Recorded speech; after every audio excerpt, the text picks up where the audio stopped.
हरियाणा में बन सकते हैं 3 नए जिले। गोहाना, हांसी और चरखी दादरी को जिला बनाने के लिए प्रशासनिक कमेटी का किया गया गठन। 7 सब डिवीजन, 5 तहसील और एक नई उप तहसील बनाने पर भी विचार।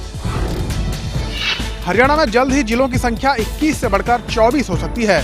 नए जिलों, उपमंडल, तहसील और सब तहसीलों के गठन के लिए बनाई गई कैबिनेट की सब कमेटी ने इसके संकेत दिए हैं। कैबिनेट मंत्री ओम प्रकाश धनखड़ ने कहा कि उनकी कमेटी ने दादरी, गोहाना और हांसी को जिला बनाने पर विचार किया है, लेकिन सरकार को अंतिम सिफारिशें भेजने से पहले एक प्रशासनिक कमेटी का गठन किया गया है।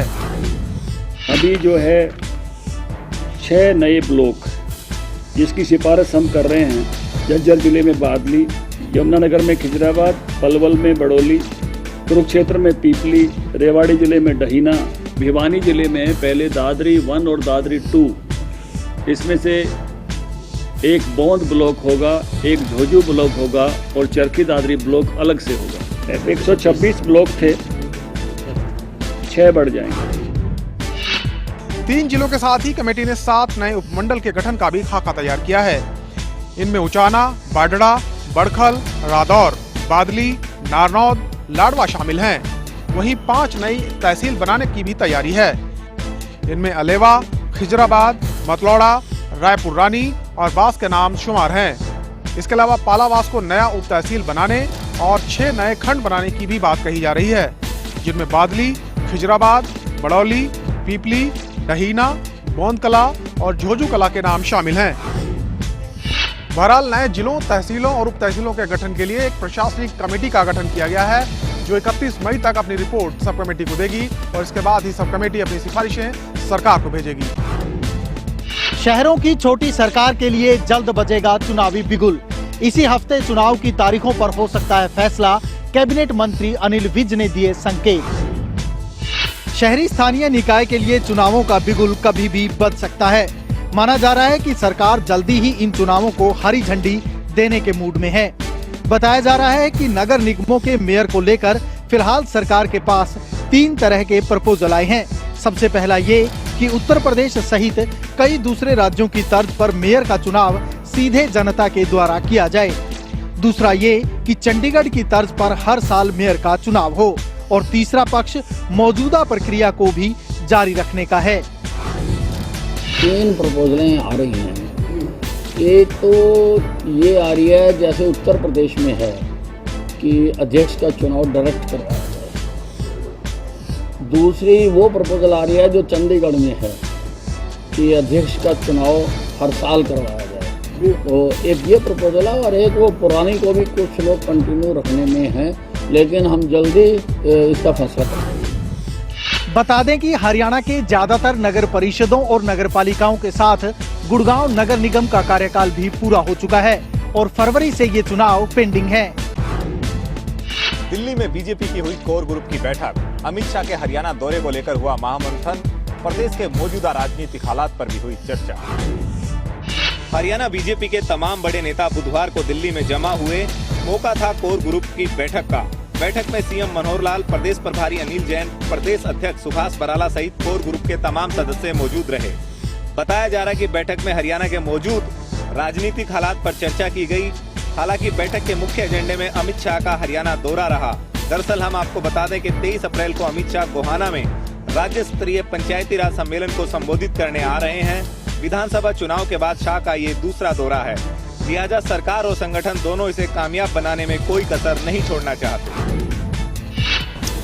देखिए, ग्रामोदय के अंतर्गत सारे देश भर में 14 तारीख से और 24 तारीख तक का ये जो 11 दिन का अभियान है, इसमें गांव के उदय के साथ देश का उदय होगा, ऐसा एक अभियान चलाया जा रहा है। और प्रधानमंत्री जी का स्वयं का एक ऐसा बड़ा कार्यक्रम है जिस पर प्रदेश में सभी लोग, चाहे वो सरकारी अधिकारी हैं, चाहे पार्टी के नेता हैं, वो सब लोग इसमें लगे हैं। भारतीय जनता पार्टी को हरियाणा प्रदेश के अंदर सफलता मिली है, उसको देखते हुए 23 अप्रैल को एक बहुत बड़ा कार्यक्रम जो है वो गोहाना में हो रहा है। गांव में जाकर जो सरकार की उपलब्धियां हैं, जो केंद्र सरकार का, राज्य सरकार का विजन है, इसके बारे में बातचीत की जाएगी।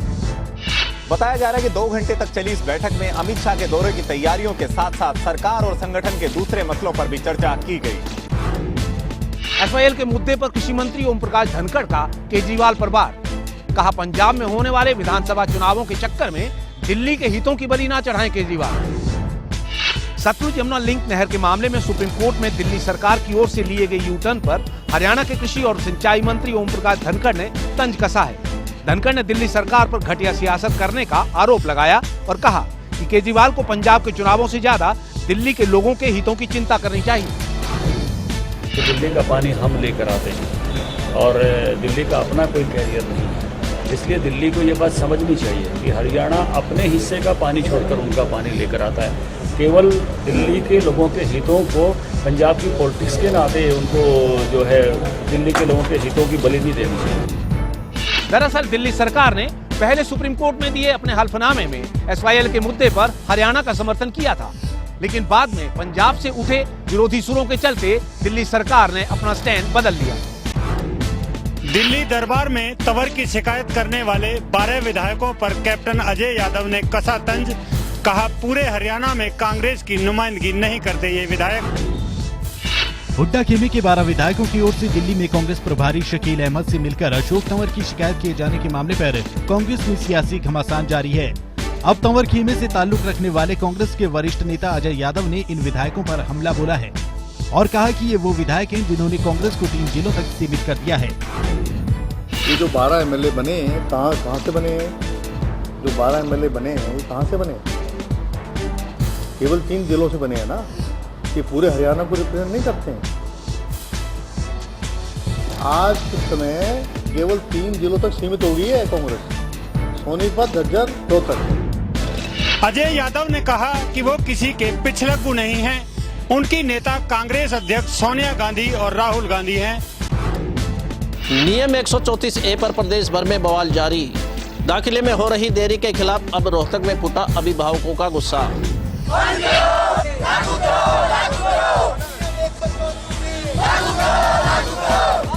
सड़क पर विरोध प्रदर्शन कर रहे ये लोग निजी स्कूलों की मनमानी से गुस्से में हैं। गुस्सा इस बात को लेकर है कि नियम 134A के तहत उनके बच्चों को दाखिला नहीं मिल रहा है। नाराज अभिभावकों ने बुधवार को रोहतक सहित प्रदेश के कई जिलों में सड़कों पर उतरकर विरोध प्रदर्शन किया। रोज बोलते हैं रोज आज हो जाएगा 18 डेट बोली थी, अब 18 भी गई, अब 20 कह दिया, 20 को भी नहीं लगेगी, तभी बैठे हुए रोड पे। दरअसल नियम 134A के तहत बच्चों के एडमिशन को लेकर शिक्षा विभाग ने सोमवार को ड्रॉ निकालने थे, लेकिन ऐन मौके पर इसे रद्द कर दिया गया। शिक्षा विभाग का तर्क है कि अभी उन्हें मापदंड तय करने हैं, जबकि अभिभावकों का तर्क है कि सरकार निजी स्कूलों के दबाव में है। बहरहाल दाखिले में हो रही देरी से बच्चों की पढ़ाई बाधित होना तय है। ऐसे में अभिभावक गुस्से में है और निजी स्कूलों के साथ साथ सरकार के खिलाफ भी नाराजगी है। अभिभावकों के बाद निजी स्कूलों ने खोला सरकार के खिलाफ मोर्चा, मांगे पूरी न करने पर दी बड़े आंदोलन की चेतावनी। नियम 134A पर एक तरफ जहां अभिभावकों ने निजी स्कूलों और सरकार के खिलाफ मोर्चा खोला हुआ है, वहीं अब निजी स्कूल संचालक भी सड़क पर उतर आए हैं। भिवानी में निजी स्कूलों ने मुख्यमंत्री के नाम सौंपे ज्ञापन में 25 अप्रैल तक मांगे पूरी करने की मांग की है। निजी स्कूल एसोसिएशन के मुताबिक नुकसान की भरपाई के बिना निजी स्कूलों के लिए गरीब बच्चों को दाखिला देना मुश्किल है। ऐसे में सरकार उनकी मांगों को पूरा करे, नहीं तो वो 25 तारीख के बाद बड़ा आंदोलन शुरू करेंगे। जो भी बच्चे पे खर्च होता है वो प्राइवेट स्कूल में उन बच्चों को दो, उनके अकाउंट्स में डाल दें और वो बच्चे कहीं भी पे करके पढ़ लें। हम तो अवमानना नहीं कर रहे, सरकार कर रही है हाई कोर्ट की अवमानना। तो हम क्वालिटी भी तो दें, अगर उनको महंगी लगती है तो हमारे से पहले तो सरकारी स्कूल हैं, बच्चे वहाँ चले जाएं। निजी स्कूलों के मुताबिक सरकार अभिभावकों और निजी स्कूल संचालकों को भिड़ाने की कोशिश कर रही है और खुद अपना स्टैंड क्लियर नहीं कर रही। हरियाणा के लगभग सभी शहरों में निजी स्कूल संचालकों की मनमानी बढ़ती जा रही है, जिसके बाद सरकार अब कार्रवाई के मूड में नजर आ रही है। लेकिन बावजूद इसके निजी स्कूल संचालक अपने आप को सही ठहरा रहे हैं। इसी पर बात करने के लिए निजी स्कूल संचालकों के अध्यक्ष कुलभूषण शर्मा हमारे साथ हैं। सीधा उन्हीं से जानने की कोशिश करते हैं। शर्मा जी, सबसे पहला सवाल यही कि फार्म 6 जमा कराए बिना पूरे प्रदेश के जो निजी स्कूल हैं क्यों अपनी फीस बढ़ा रहे हैं? ऐसे है कि प्राइवेट स्कूल जो नियम है पीछे कहा गया था 10 से 15% फीस जो है बढ़ा सकते हैं। अगर किसी ने इससे ज़्यादा फीस बढ़ाई है तो वो अपनी जस्टिफिकेशन देगा, फॉर्म 6 देगा। अगर किसी ने इससे ज़्यादा बढ़ाई है तो सरकार उसको चेक कर ले। अगर किसी ने नॉर्मल फीस बढ़ाई है, फॉर्म 6 नहीं भी दे पाया है, तो मुझे नहीं लगता कि उसने कोई बहुत बड़ी उल्लंघना की। प्राइवेट पब्लिशर्स की बुक्स को लेकर बड़ा बवाल हो रहा है। एनसीईआरटी की बुक्स आखिर लगाने में आपको दिक्कत क्या है? देखो, सरकार को अगर लगता है कि एनसीईआरटी की किताबें बहुत अच्छी हैं और वो उपलब्ध करा सकते हैं, तो वो प्राइवेट पब्लिशर्स की किताबों को बैन कर दे, हमें कोई दिक्कत नहीं है। अभी उन्होंने तंबाकू भी तो बैन किया है, तो प्राइवेट पब्लिशर की किताबों को बैन कर दे और डायरेक्ट ऑर्डर्स दें स्कूलों को कि आपने एनसीईआरटी के अलावा किताब नहीं लगानी, हमें सिर्फ स्कूल में बच्चों को पढ़ाना है, ना हम कोई धंधा करना चाहते हैं, गोरख धंधा। सरकार की नीति और नीयत सही नहीं है। अगर सरकार चाहती है कि प्राइवेट पब्लिशर की किताबें ना लगे तो उनकी पब्लिशिंग बैन कर दी जाए, हमें कोई एतराज नहीं। तो ये थे हमारे साथ निजी स्कूल एसोसिएशन के अध्यक्ष, जिनका दावा है कि निजी स्कूल अपनी जगह सही हैं। निजी स्कूलों की मनमानी पर बोले शिक्षा मंत्री रामविलास शर्मा, कहा शिक्षा के मंदिर को कमाई की दुकान ना बनाए स्कूल संचालक। प्रदेश भर में निजी स्कूलों की मनमानी के खिलाफ अभिभावक सड़कों पर हैं। कहीं नियम 134A का मुद्दा है तो कहीं स्कूलों की तरफ से बढ़ाई गई फीस का। ऐसे में शिक्षा विभाग पर सवाल उठने लाजमी है। फिलहाल सूबे के शिक्षा मंत्री कह रहे हैं कि निजी स्कूल कमाई के चक्कर में अपनी मनमानी बंद करें, वरना कार्रवाई के लिए तैयार रहें।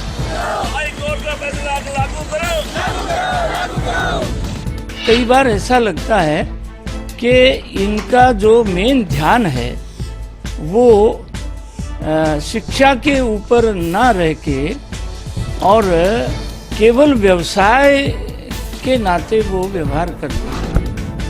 हालांकि शिक्षा मंत्री के पास इस सवाल का उचित जवाब नहीं था कि निजी स्कूलों में शैक्षणिक सत्र शुरू होने के बावजूद भी नियम 134A के तहत गरीब बच्चों को दाखिला क्यों नहीं मिल पा रहा। अगले हफ्ते तक होगा हरियाणा विधानसभा की नई कमेटियों का गठन। स्पीकर बोले, कांग्रेस के 3 निलंबित विधायकों को नहीं किया जाएगा कमेटियों में शामिल। हरियाणा विधानसभा की नई कमेटियों का गठन अगले हफ्ते तक कर दिया जाएगा। विधानसभा स्पीकर कंवरपाल गुर्जर ने ईटीवी से बातचीत करते हुए जानकारी दी कि इस बार विधानसभा की 14 कमेटियां बनाई जाएंगी और इन कमेटियों में कांग्रेस के 3 निलंबित विधायक शामिल नहीं होंगे। स्पीकर ने बताया कि लाइब्रेरी और हाउसिंग कमेटी को खत्म किया जा रहा है, जबकि महिला सशक्तिकरण, बाल कल्याण एवं अनुसूचित जाति जनजाति की एक नई कमेटी बनाई गई है। इस कमेटी में केवल महिला विधायक ही सदस्य होंगे। इस बार 14 कमेटियां बनाई जा रही हैं, जिनमें से एक कमेटी जो लाइब्रेरी कमेटी है उसको हम समाप्त कर रहे हैं, क्योंकि कोई खास जरूरत नहीं थी उसकी। और उसके लिए हमने डिप्टी स्पीकर मैडम को अधिकार दे दिए हैं कि जब भी वो जरूरत समझेंगी वो इस प्रकार की मीटिंग बुलाकर उसका निर्णय कर सकती है। जो भी अगर बुक्स वगैरह खरीदनी है तो वो कभी भी साल में 1 बार या 2 बार जब भी जरूरत पड़ती है तो उसकी वो कर लेंगे। गौरतलब है कि कांग्रेस के 3 विधायकों को बजट सत्र में राज्यपाल के अभिभाषण के दौरान हंगामा करने और प्रतियां फाड़ने के आरोप में विधानसभा की कार्रवाई से 6 महीने के लिए और विधानसभा की कमेटियों से 1 साल के लिए निलंबित करने का फैसला लिया गया था। रोहतक में नगर निगम की बैठक में उड़ी नियमों की धज्जियां। बैठक में महिला पार्षदों के पति भी हुए शामिल, मीडिया को कवरेज से रोका। मारपीट की ये तस्वीरें रोहतक नगर निगम की हैं। तस्वीरें 7 अप्रैल की हैं, जब निगम की बैठक में महिला पार्षदों के पति आपस में भिड़ गए थे। लेकिन मारपीट की इस घटना से भी शायद प्रशासन ने कोई सबक नहीं लिया और बुधवार को एक बार फिर निगम की बैठक में महिला पार्षदों के पतियों को एंट्री दे दी गई। नियमों की सरेआम अवहेलना करते हुए महिला पार्षद अपने पतियों के साथ बैठक में पहुंची और जब मीडिया ने इस बैठक की कवरेज करनी चाहिए तो मीडिया को रोक दिया गया। नहीं, पार्षद पतियों की तो कोई बात ही नहीं है। हमने हाउस की मीटिंग में ये रखा था भाई एक कैंडिडेट एक बात जैसे लेडी पार्षद है उसके साथ बैठ सकता है, तो उसी हिसाब से 1-2 बंदे ही आए हुए थे एक्स्ट्रा, और ज़्यादा यहाँ पे आपने देखा होगा सिर्फ करंट पार्षद ही थे और अधिकारी थे। 20 पार्षदों वाली रोहतक नगर निगम में महिला पार्षदों की संख्या 8 है। आज की इस बैठक में ज्यादातर महिला पार्षदों के पति मौजूद रहे और निगम के फैसलों के भागीदार बने। अब ऐसे में सवाल ये उठता है कि जब महिला पार्षदों के पति को ही उनका कामकाज संभालना है तो महिला पार्षदों का औचित्य क्या? 24 अप्रैल को पंचकूला में होगी सीएम की रैली। बीजेपी विधायक ज्ञानचंद गुप्ता का दावा, पंचकूला के लोगों को मिलेंगी कई सौगातें। सीएम मनोहर लाल 24 अप्रैल को पंचकूला में विकास रैली को संबोधित करेंगे। रैली के बारे में बुधवार को स्थानीय विधायक ज्ञानचंद गुप्ता ने मीडिया को जानकारी देते हुए बताया कि रैली सेक्टर 16 में होगी और पंचकूला के विकास के लिहाज से ये रैली काफी अहम होगी। गुप्ता के मुताबिक रैली में सीएम इलाके के लिए कई घोषणाएं करेंगे। पंचकूला में एक बहुत विशाल रैली जो पंचकूला विकास रैली के नाम से होने जा रही है, जिसको हरियाणा प्रदेश के मुख्यमंत्री आदरणीय श्री मनोहर लाल जी संबोधित करेंगे। ज्ञानचंद गुप्ता ने कहा कि रैली के दौरान वो सीएम के सामने इलाके के विकास को लेकर कई मांगे रखेंगे और उन्हें पूरी उम्मीद है कि सीएम उनकी तमाम मांगों को पूरा करेंगे।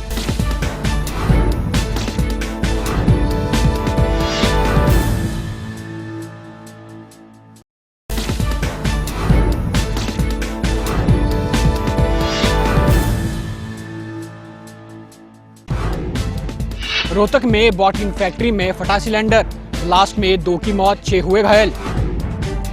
रोहतक में एक बॉटलिंग फैक्ट्री में देर शाम सिलेंडर फटने से हड़कंप मच गया। यह हादसा हिसार रोड पर स्थित इंडस्ट्रियल एरिया के पास हुआ। सिलेंडर ब्लास्ट होने की वजह से फैक्ट्री में जबरदस्त आग लग गई और एक मजदूर की मौके पर ही मौत हो गई, जबकि दूसरे ने अस्पताल में दम तोड़ दिया। वहीं 6 लोग घायल हुए हैं, इनमें से 2 की हालत गंभीर बनी हुई है।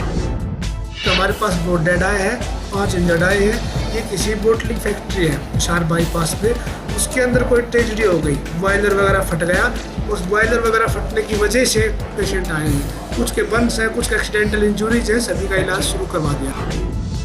फिलहाल फायर ब्रिगेड की टीम ने आग पे काबू पा लिया है, लेकिन ब्लास्ट के बाद से लोग सदमे में है। दिल्ली में 18 अप्रैल को हुए सिलेंडर ब्लास्ट का वीडियो आया सामने, 3 लोगों की हुई थी मौत। दिल्ली के सनलाइट कॉलोनी में 18 अप्रैल को आग लग गई थी, जिसका एक फुटेज अब सामने आया है। इस फुटेज में आप साफ देख सकते हैं कि कैसे सिलेंडर ब्लास्ट हुआ और उसके बाद भगदड़ मच गई।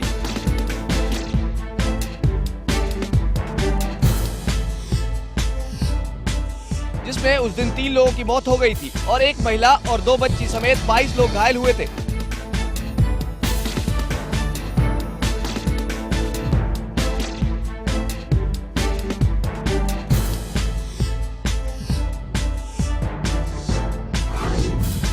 ब्लास्ट को लेकर आज भी लोग सदमे में हैं और इस हादसे को याद कर सिहर जाते हैं। गुड़गांव में अरावली की पहाड़ियों में लगी भीषण आग, करीब 100 एकड़ से भी ज्यादा का इलाका जलकर हुआ खाक। गुड़गांव में बुधवार को अरावली की पहाड़ियों में भीषण आग लग गई। आग लगने से 100 एकड़ से भी ज्यादा का इलाका जलकर खाक हो चुका है। आग लगातार हवा के रुख के साथ फैलती रही। पुलिस और फायर विभाग को आग की सूचना दी गई, लेकिन दमकल की गाड़ियों को रास्ता नहीं मिलने के कारण फायर कर्मियों को आग पर काबू पाने में खासी दिक्कतें उठानी पड़ी। हालांकि आग पर फिलहाल फायर विभाग की तरफ से काबू पा लिया गया है। ये आग कैसे लगी इसका पता अभी तक नहीं चल पाया है, लेकिन फायर विभाग ने आग पर काबू जरूर पा लिया है। सोनीपत के चिटाना गांव में गेहूं की फसल में लगी जबरदस्त आग, करीब 70 एकड़ फसल जलकर हुई स्वाहा। फायर ब्रिगेड ने ग्रामीणों की मदद से आग पर काबू पाया। सोनीपत के चिटाना गांव में अज्ञात कारणों के चलते गेहूं की फसल में आग लग गई, जिससे करीब 70 एकड़ फसल पूरी तरह जलकर खाक हो गई। आग लगने के बाद फायर ब्रिगेड की गाड़ियां मौके पर पहुंची और ग्रामीणों की मदद से आग पर काबू पाया गया, लेकिन इस आगजनी में किसानों को लाखों रुपए का नुकसान हुआ है। फिलहाल आगजनी के कारणों का पता नहीं लग पाया है, लेकिन इस आगजनी में किसानों की लाखों रुपए की फसल स्वाहा हो गई है और किसानों ने सरकार से मुआवजे की मांग की है। पलवल में एक निजी कंपनी के सेल्स मैनेजर की गोली मारकर हत्या, दिन दहाड़े दिया वारदात को अंजाम, आरोपी फरार। पलवल में नेशनल हाईवे नंबर 2 पर मिलेनियम होटल के नजदीक बुधवार सुबह एक युवक को कुछ अज्ञात लोगों ने सरेआम गोली मारकर मौत के घाट उतार दिया। बताया जाता है कि मृतक मोबाइल कंपनी एयरटेल का सेल्स मैनेजर था और कंपनी की किसी मीटिंग में शामिल होने के लिए चंडीगढ़ गया था। बुधवार सुबह वो अपनी कार से वापस पलवल लौट रहा था कि नेशनल हाईवे पर उसकी हत्या कर दी गई। मृतक दलीप शर्मा मूल रूप से आगरा का रहने वाला था और पलवल में किराए के मकान में रहता था। फिलहाल वारदात को अंजाम देने वाले सभी आरोपी फरार हैं। भारी तनाव के बीच हिसार में हुआ सविती का अंतिम संस्कार, पुलिस प्रशासन ने पीड़ित परिवार को दिया उचित कार्रवाई का भरोसा। कड़ी सुरक्षा के बीच हिसार में आखिरकार बुधवार को स्वीटी का अंतिम संस्कार कर दिया गया। प्रशासन ने पीड़ित परिवार को 10 लाख का मुआवजा और परिवार के एक सदस्य को सरकारी नौकरी दिलाने का भरोसा दिया है। इसके लिए डीसी की ओर से सीएम को लिखा गया है। हालांकि मामले में मुख्य आरोपी अब भी पुलिस की गिरफ्त से बाहर है। जबकि दूसरा आरोपी पकड़ा जा चुका है। पुलिस का कहना है फरार चल रहा आरोपी भी जल्द ही गिरफ्तार होगा। गौरतलब है कि सोमवार को दिन दहाड़े स्वीटी की गोली मारकर हत्या कर दी गई थी। हालांकि बदमाशों के निशाने पे स्वीटी ना होकर केबल ऑपरेटर था, लेकिन जाने अनजाने में स्वीटी की गोली लगने से मौत हो गई। झज्जर पुलिस को मिली बड़ी कामयाबी, 4 साल से फरार चल रहे 2 मोस्ट वांटेड इनामी बदमाश गिरफ्तार। झज्जर पुलिस ने 2 मोस्ट वांटेड इनामी बदमाशों को पकड़ने में सफलता हासिल की है। पुलिस के मुताबिक उन्होंने गुप्त सूचना के आधार पर दोनों बदमाशों को गांव मातनहैल में नाकेबंदी कर गिरफ्तार किया है। दोनों के कब्जे से पुलिस ने 315 बोर की पिस्तौल और लूटी हुई i20 कार भी बरामद की है। दोनों मोस्ट वांटेड बदमाशों पर 50-50 हजार का इनाम था और दोनों पर हत्या, बलात्कार और डकैती समेत कई संगीन मामले दर्ज हैं। पुलिस को इनकी 2012 से ही तलाश थी। फिलहाल पुलिस की पूछताछ जारी है। पुलिस को इनसे और कई बड़े खुलासे होने की उम्मीद है। रेवाड़ी में संदिग्ध परिस्थितियों में बीजेपी के जिला महामंत्री की मौत। बेटे ने कहा कर्ज की वजह से परेशान था पिता, पुलिस जांच में जुटी। रेवाड़ी में बीजेपी नेता नरेश जांगड़ की संदिग्ध परिस्थितियों में मौत हो गई। बताया जाता है कि नरेश जांगड़ पर 50 लाख का कर्ज था और जिन लोगों ने उसे कर्ज दिया हुआ था वो पैसे न लौटाने पर मकान खाली कराने की बात कह रहे थे। बताया ये भी जा रहा है कि 52 वर्षीय नरेश जांगड़ पिछले 1 हफ्ते से घर से लापता भी थे, लेकिन पुलिस में किसी ने कोई शिकायत नहीं दी। कल रात नरेश जांगड़ शराब के नशे में घर आए और थोड़ी देर बाद उनकी मौत हो गई। फिलहाल पुलिस पूरे मामले की जांच कर रही है। नरेश जांगड़ बीजेपी के पुराने सिपाही थे। फिलहाल वो बीजेपी के सामाजिक न्याय मोर्चा के महामंत्री थे। बिजली विभाग में निजीकरण के खिलाफ कर्मचारियों ने फूका आर पार की लड़ाई का बिगुल। रोहतक में बैठे भूख हड़ताल पर। बिजली निगम की 23 सब डिवीजन में निजीकरण के खिलाफ कर्मचारियों ने मोर्चा खोल दिया है। प्रदेश भर में धरने प्रदर्शनों के बाद कर्मचारी भूख हड़ताल पर बैठ गए हैं। रोहतक में नगर निगम के दफ्तर के बाहर भूख हड़ताल पर बैठे कर्मचारियों ने साफ कहा कि वो विभाग में हो रहे इस निजीकरण को बर्दाश्त नहीं करेंगे। उन्होंने कहा कि सरकार ने हमें खाली बिठा दिया है और नौसिखियों को काम सौंप दिया है। समस्या ये है जी, 23 सब डिवीजन हमारी प्राइवेट करती हैं, लेकिन ये नौसिखियों के हाथों में दे दिया है। पब्लिक भी परेशान है, हर एक कर्मचारी परेशान है, ना किसी का टाइम पे काम हो रहा है। नौसिखियों को देने हमारे कर्मचारी को भी ये नहीं पता क्या काम करना हमने। गौरतलब है कि बिजली निगम ने प्रदेश के 10 जिलों की 23 सब डिवीजनों में निजीकरण का काम शुरू कर दिया है। इन सब डिवीजनों में शिकायत और रखरखाव का काम पूरी तरह से निजी हाथों में सौंप दिया गया है।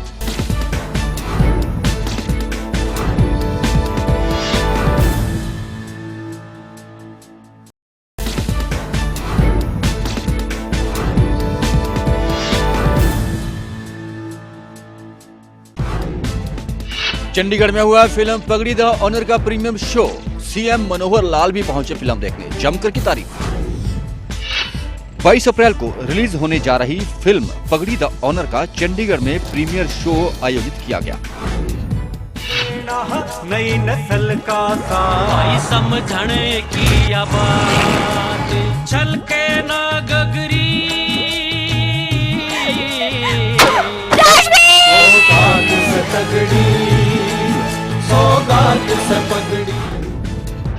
इस दौरान सीएम मनोहर लाल भी फिल्म देखने पहुंचे हुए थे और फिल्म की जमकर तारीफ भी की। सीएम ने कहा कि ऐसी फिल्में समाज के लिए बेहद जरूरी है। सीएम ने कहा कि उनकी सरकार हरियाणवी फिल्मों को बढ़ावा देने के लिए भी योजनाएं बना रही है। पगड़ी द ऑनर फिल्म जो है ये एक बहुत अच्छी एक सामाजिक फिल्म है और इसको मैं पहले भी देख चुका हूँ, आज फिर दोबारा दूसरी बार मैंने देखा है।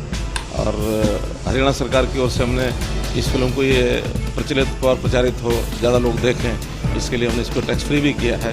तो इस प्रकार की फिल्मों को आगे बढ़ावा मिले, हम इसके लिए अपने एक स्पेशल नीति भी ला रहे हैं जो हरियाणवी फिल्मों को, हरियाणा की कलाओं को आगे बढ़ाए, ताकि हमारा हरियाणा की पहचान देश दुनिया में अच्छी पहचान बने।